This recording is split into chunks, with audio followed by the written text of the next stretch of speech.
Hi Stephen, Oceana here with G3 Agency with your free website audit for Stephen's Custom Landscape in Houston, Texas.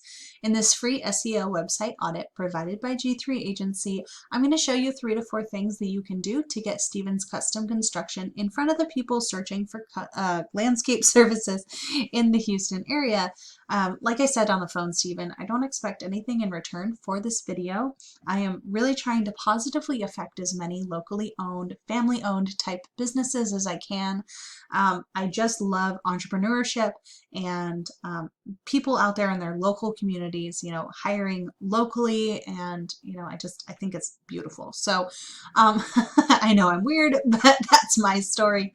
And so the idea here is that you can take this information and do these things. I'm going to try to explain these things in a way that you can go out and get these things done yourself if you have the time or if you have someone who can work on it for you. But of course, you can think of this as a business card with oomph, and that if you are interested in doing these things and you don't have the time, perhaps you will reach out to me and my team, and in that case we can talk about a possible partnership if that makes sense with, if your business goals meet our business goals and it turns out, it would be a good partnership, then we can go forward with that. Okay, so let's jump right in. So the first thing that I notice when I go to a website is whether or not they have a big click to call phone number at the top.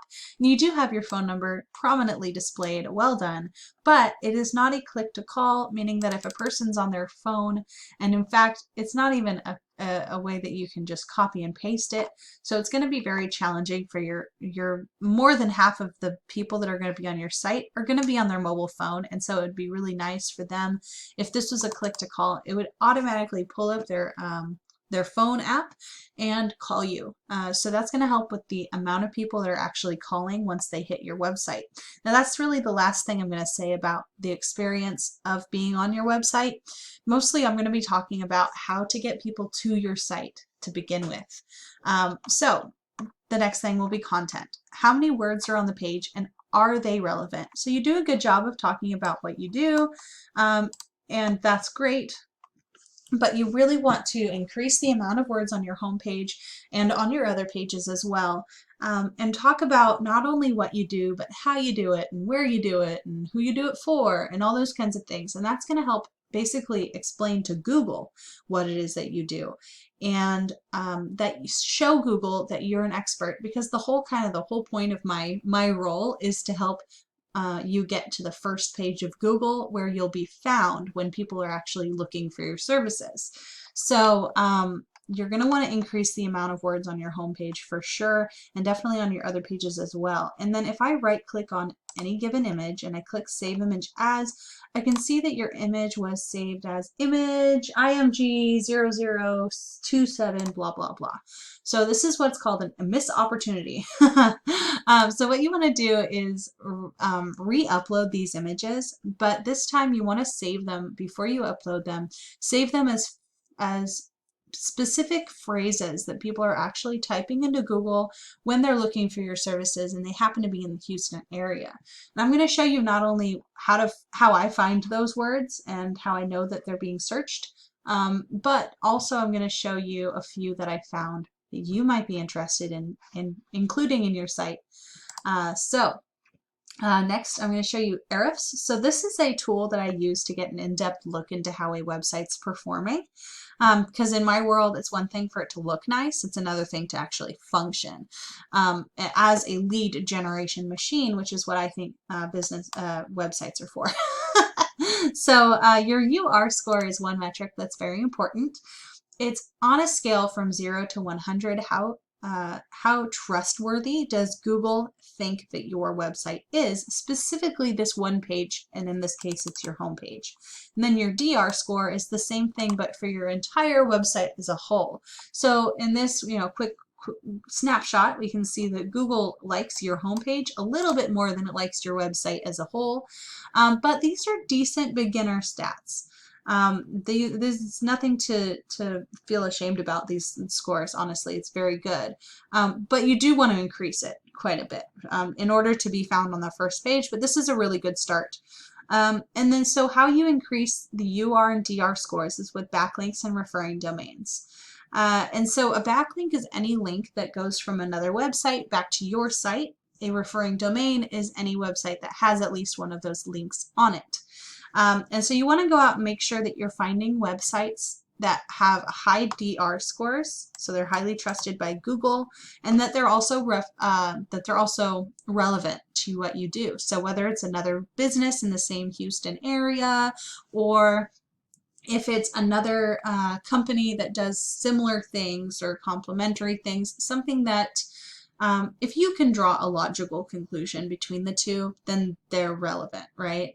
But if you can't, neither will Google, and so it's going to think that you're just being scammy by adding all these backlinks that don't have anything to do with what you're doing. So you definitely want to make sure that you're getting highly relevant and highly credible sites pointing to your site with links.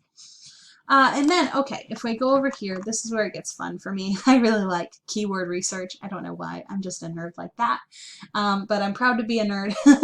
It's what I do in the world. So I'm still using the same tool, Ahrefs, but I'm in the Keyword Explorer now. And I've put in Houston, and I've also added some other words that have to do with what you do. So landscaping, and this can actually, with the asterisks, this can be landscaping or landscapers, and then patio, irrigation, and pavers. So I threw those in here, and we've got some that are kind of duds, like Houston patio restaurants. It does have Houston, it does have patio in it, but people are looking for restaurants outside. So that's not helping us. But we go down here. Okay, so here's one that would be a good one, except for one thing. So I'll explain it to you. There are 4 parts to a good keyword. Something that you do, somewhere that you do it, high volume, and low KD. And I'll explain each of those. So something that you do and somewhere that you do is fairly obvious. If a person's looking for landscapers in general, who knows if they're in the Houston area. And then if they just type in Houston and they don't type in landscapers, so well, they're not looking for you. They're just in the Houston area, right? Or curious about it. So we definitely want something that you do and something that you do. Something that you do and somewhere that you do it, both in that keyword. But then there's the other 2 aspects, high volume and low KD. So you might have noticed this is the volume column here.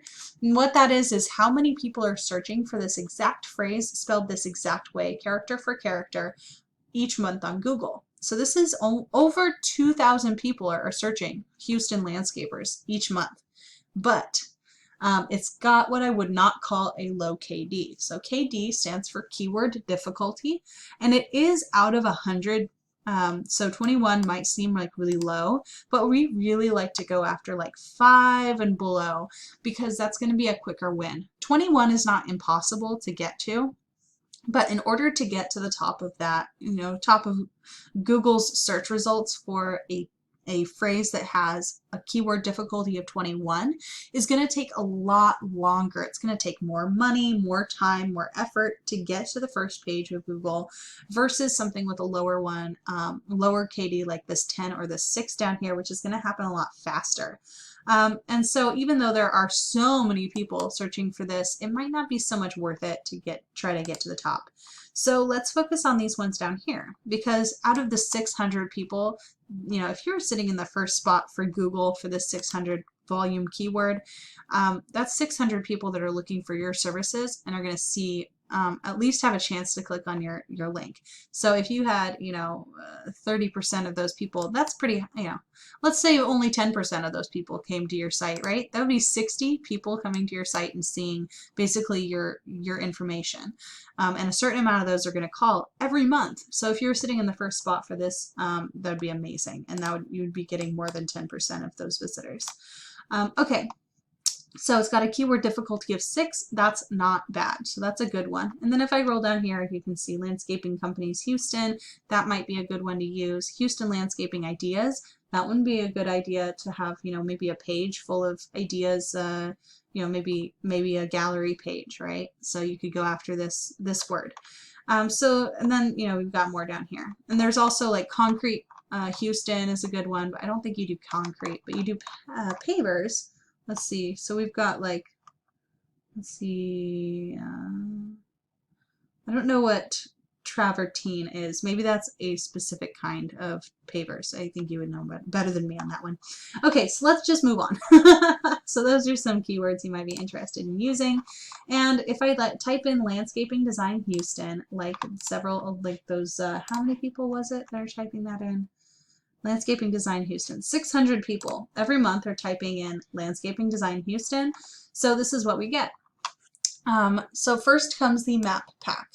How you get up into the map pack is with citations. So what you want to do is make sure that your name, address, and phone number on your Google My Business listing is accurate, character for character, spelled just the right way. Then you're going to take that information and plaster it all over different directories like Yelp, Yext, City Star, White Pages, Yellow Pages, Facebook. There are literally thousands of places you can add your information as a citation, and each of those is going to help to prove to Google that you really exist and you really do serve the area that you say you do, and that's going to help to increase your visibility. And if you're in the top 3, you're going to end up here on the first page of Google, which is really exciting because that's going to increase the amount of people coming to your site quite a bit, because there's a button right here to go to your site. And then the best place, the best seat in the house is this one right here. This is that one that will get about 30% of all of the visitors. So 600 people, I think that's like 180 or something like that, people are going to be going to this page specifically. Now this one is House, so I'm not going to compare you to them because that's a pretty big directory and it's a little bit of a different game, but I can compare you to the second winner of this page, and this one will get about 20% of all the visitors, so that's still quite a few people coming to the site. And even if you're on the front page at all, anywhere on here, that's going to be quite a few visitors. But this one's a really good one to compare you to because it's a local competition. So now we're looking at this and we're thinking, what is it that they're doing right that we can also do to also show up on the first page? But also, what are they not taking advantage of? What are they not doing right so that we can surpass them? So I'm looking, I scrolled up and down to kind of see how many words they have on the page. Not very many. It wouldn't be difficult to outdo them when it comes to content. And then if I right click on an image and click Save Image As, I can see that their image was saved as Featured Image 02. So people are not typing Featured Image 02 into Google when they're looking for concrete services, landscaping services in this area. So that's another missed opportunity for them, but that also means that's something that we would do, we could do to get ahead of them. And then if we put them into our tool Ahrefs, we can see that they have a lot of backlinks and referring domains going to this page here. And this is actually for their entire website. So that's a lot, but it's not necessarily going to be, we don't necessarily need to get this many to surpass them. We just have to do a better job of finding better domains. So you see how they have all these zeros? 0, 0, 0, 0, 0. These are the DR scores of those websites. So this one is not, it's relevant. It says outdoor landscaping design. So that seems relevant to me. But it's got such a low DR score that it's not really passing any power or credibility over. So, think about, if you were trying to get the cool kids to believe that you're cool and you brought over the lamest kid in school to tell the cool kids that you're cool, that's not really going to have so much sway. So, it's kind of a silly example, but that is what's going on here. So these low scores they're just showing me that they don't know what they're doing when it comes to backlinks, and they may have a lot, but they're not good backlinks. So they're not going to be that hard to beat out. So that's my opinion on you and your competition there and what you can do to get above them in the search results. Please feel free to reach out to me if you have questions, and also if you have feedback. I would love to hear whether you found this useful and whether I explained things clearly, and if there's anything that I can do to improve these for the future people who will be watching them. So thank you so much, Stephen, and I will look forward to talking to you soon. Bye.